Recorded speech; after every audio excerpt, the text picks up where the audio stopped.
folks, I am here for this new special video, and I'm happy to show you that I am back and that I'm actually very busy working on a lot of my stuff. But to be honest, I felt really compelled to do this video, especially for a friend, my friend Jim Trevino from the USA. Hello, my friend. I am happy to make this video for you, and the topic I'm going to talk about today is actually a plague of society, especially amongst the teenagers and people with disorders. As you know, I am a girl who's been struggling a lot with personal issues, but I wanted to make this video following the request of my friends who actually told me a very personal story. He shared with me problems of his daughter, young daughter, only 14 years old, Elizabeth. Elizabeth, if you're out there, please, I want you to listen to me, and I want you to reach out to me whenever you want to. Feel free to contact me for anything, and I'll be there to support you anytime. What I'm going to talk about today is actually a very touching topic that really got my heart into deep. And I'm not only saying this because I am a girl who has her own struggles, but because I feel like this man's, he's a father, and when a child suffer, parents suffer a lot too. And on Easter Day, he reached out to me and told me that he didn't know who to call out to, and he thought about me, so I feel really, really honored. And whatever, I mean, what I'm going to talk about, let's go straight to the point. I'm going to talk about self-injury, self-harm, also called. And what I would like to say is that this girl, Elizabeth, she has a problem of cutting herself, so she self-injures.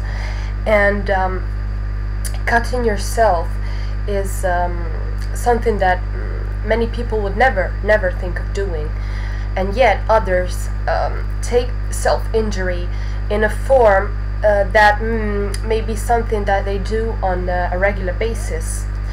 And many people cut themselves and use this sort of remedy, let's say, to use the physical pain in order to relieve emotional pain that they feel but they can't handle. And self-injury cutting is one of the most diffused methods in psychological matters, and it is done anytime when you purposely break your skin and make it bleed. Now, this is used as a sort of a relief. Let's say, for example, you have a very, very strong emotional feeling that you're into, but yeah, you can't handle it, so you cut yourself in order to feel the pain, and the pain that you have actually is a way of a relief, in order to forget all your problems, to forget all your struggles and psychological matters. And this cutting might be done with anything that actually has a blade, let's say. So, for example, anything that can hurt you, that can make you hurt more easily, let's say. For instance, it can be done with a knife, with a razor, with a blade, as I said, or even with a broken glass. And the cuts do not have to be deep to be considered as self-mutilation, because cutting is often done on the hands, on the wrists, on the arms, on the thighs, and on the stomach. Now, Jim, I want to tell you something. I have been suffering from something which is very different from self-injury, which is actually eating disorders. But as eating disorders are a psychological matter, self-injury is as well.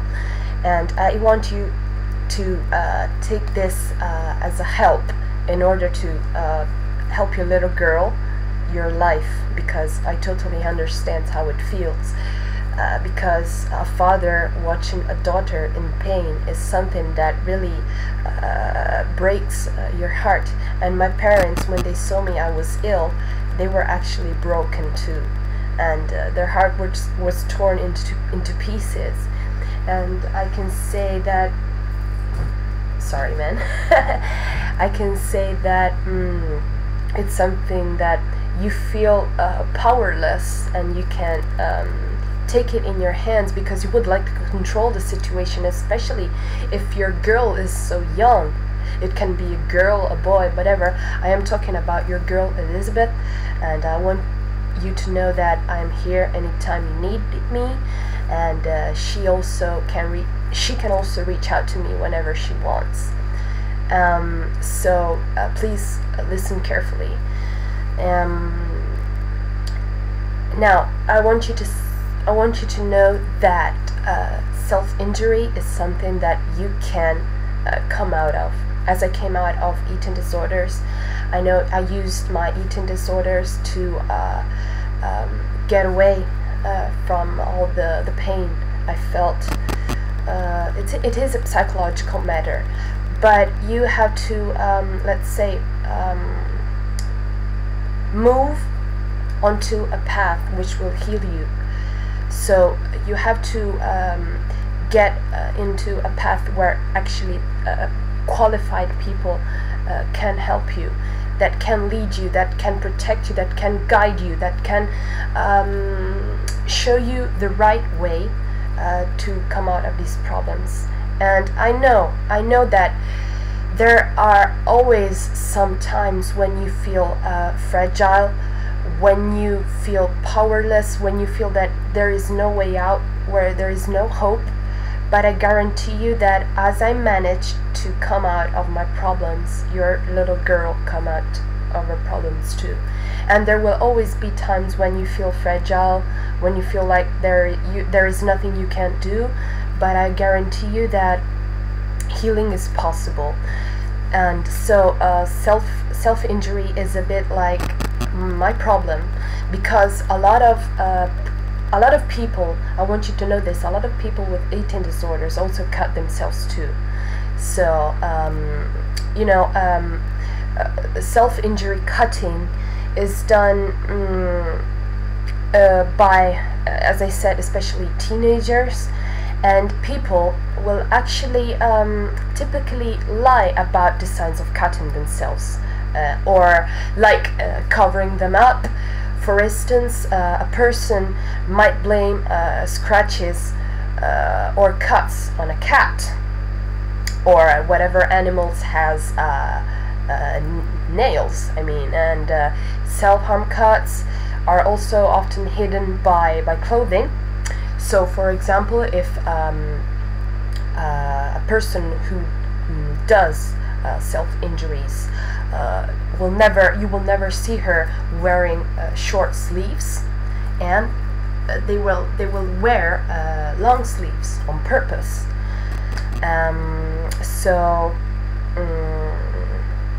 Why does this happen? I mean, why does a person decide to self-cut? There can be a lot of reasons, but it is often to relieve emotional pain and paradoxically numbness. It's a bit like a drug. I mean, when you feel like there is nothing you can do about anything, I mean, you feel harmless, you get to self-harm yourself. And when a person is overwhelmed with a painful emotion, sometimes they don't know how to handle it. So this is why a person may self-injure or cut. The strong emotions may be linked to intense pressure, school or relationship problems as well, anxiety, or situations where the person feels that they can't change. The physical pain of self-cutting is like a release valve to relieve the emotional pain. Someone, for instance, may see the releasing of blood similar to releasing the strong feelings that they actually had inside themselves. And others self-harm by cutting because they feel numb. And the pain of self-harm allows to feel something. This is also to make it clear. Self-harm is a way of feeling emotions when you have a total apathy, let's say. So it is also used to fill the void that you have inside. And some people even, some studies even report that cutting provides, let's say, energy rush, although this is very, very uncommon. And this also allows a person to express pain when they don't know any other way to express it. So as I said, for me, I had to deal with eating disorders, and I used food as a way of expressing my pain, my emotion, through the fasting, or feeling weak and losing weight. I wanted a way of perfection, because the body became something you could actually, let's say, model as you wanted. And this works also with self-cuts. So the visible self-mutilation from the cutting becomes a sign of the pain and a form of communication.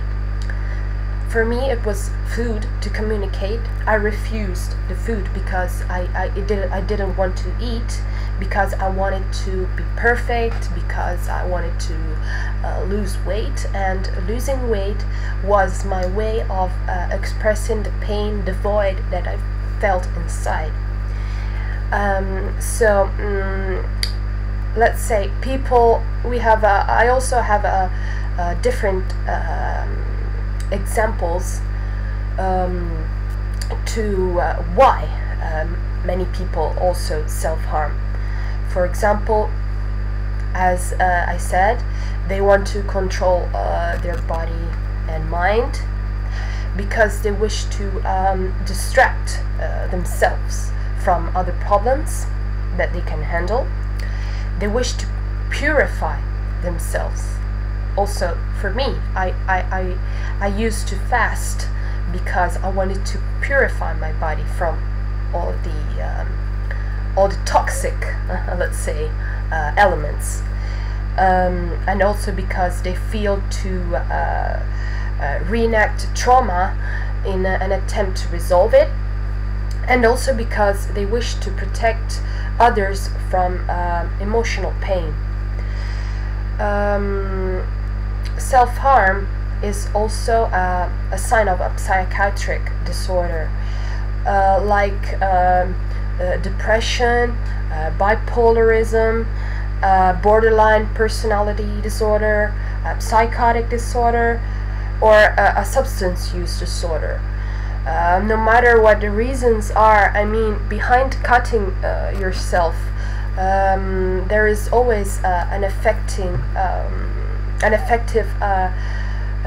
cutting help, and treatment for this problem. For any psychiatric reason you may go through, there is always a way to healing, a special support for you. And while self-injury help methods can be used, self-injury cutters also should seek for professional help in order to tackle this problem.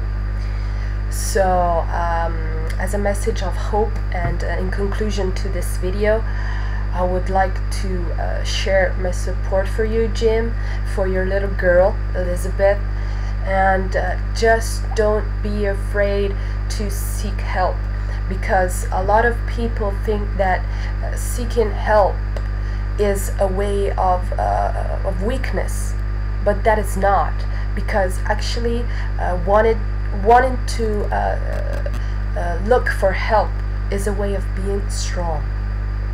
And if you're strong enough to ask help, then it means that you're humble. And when you're in a point where you cannot, and I repeat, you cannot decide for yourself, then you must allow the others to guide you and to protect you, because you can get to a point where it is too late and there is nothing you can do about it. So when you're still in time, please, and I say please, do go and seek for help. And I am here. I repeat it, I am here anytime you need me, and feel free to contact me whenever you want. You can write me a message on Facebook, you can contact me on my WhatsApp, on email, wherever you want, and we can chat anytime. So thanks a lot for reaching out to me, and I feel really honored. And so you're here in my heart, and I love you guys. Thank you.